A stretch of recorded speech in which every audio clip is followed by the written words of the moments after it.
We're looking today at Psalm 3, very short psalm, and we're given one of these little Hebrew ascriptions in the original text that sadly is missing from a number of Bibles. It begins, a psalm of David when he fled from his son Absalom. That tells us everything we need to know. Absalom, David's son, began a civil war against his father, tried to depose him, raised an army against him. David was in awful perplexity because he loved Absalom. He didn't want him killed. He gave orders he was not to be killed. And rather than fight and destroy him, as he could have done with his army, and ultimately as David's army did, and killed Absalom to David's horror and dismay, but David didn't want that. David would rather flee than fight and kill his own son. Painful stuff in that bit of the history. And this is David's perplexity and his reflection in all this, in this difficulty. O Lord, how many are my foes? Many are rising against me. Many are saying to me, there is no help for you in God. That is as bad as it gets when there's no help in God. Now, David didn't believe that, but that's what people are telling him. Even God can't help you with this one. This is too difficult, and God's not going to intervene. If you're not going to fight Absalom, that's it. And then we have that funny little word that appears in some versions, not others, Selah, S-E-L-A-H. It's almost certainly a Hebrew musical term, and it probably means pause.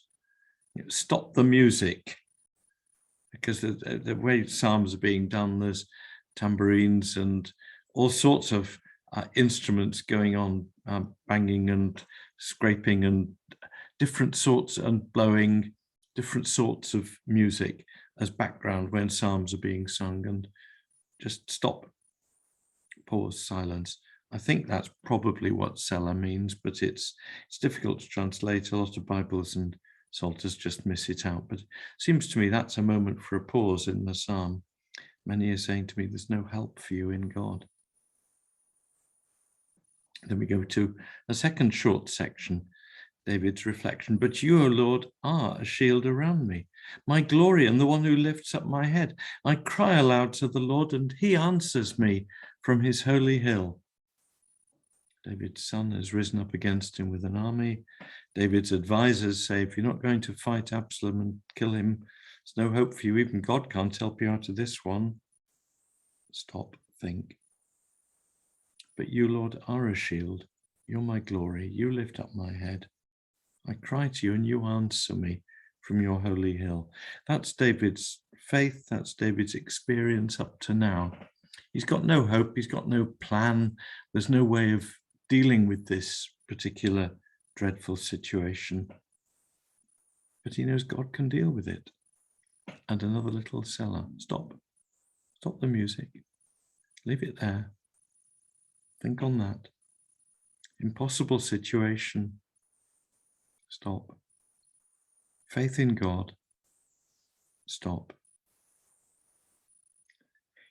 I lie down and sleep. I wake again, for the Lord sustains me.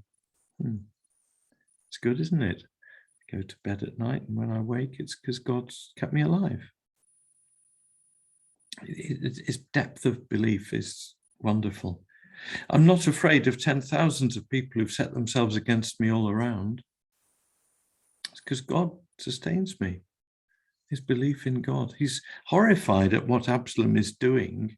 The answer is simple: send the army out to destroy Absalom. He's not doing that.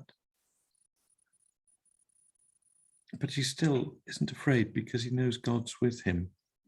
Rise up, O Lord, deliver me, O my God, for you strike all my enemies on the cheek. You break the teeth of the wicked. God, you fight this battle for me. You notice he doesn't say, as sometimes you get, you destroy the wicked or kill my enemies or anything like that. He wants God to stop his enemies, but short of killing them. But it's God who's got to do this because he doesn't want to. Verse 8, deliverance belongs to the Lord. May your blessing be on your people. Selah. Now the Lord brings deliverance from this civil war. Deliverance ultimately means Absalom's death. David doesn't like that solution, but he hasn't brought that solution about. He's put the matter in the hands of God.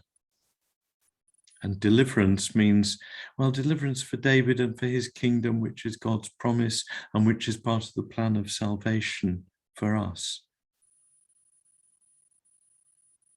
What a psalm. Utter perplexity, many against me. They're even saying there's no hope for you in God. Stop and think. But I know, Lord, that you do answer prayer. Stop and think. Actually, each morning I wake up, God sustained me through the night.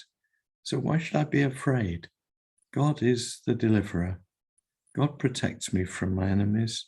Deliverance belongs to the Lord. Please, Lord, bless your people. And then there's another Selah. Even though it's the end, they're not to rush into the final drums and blowings and scrapings and more music.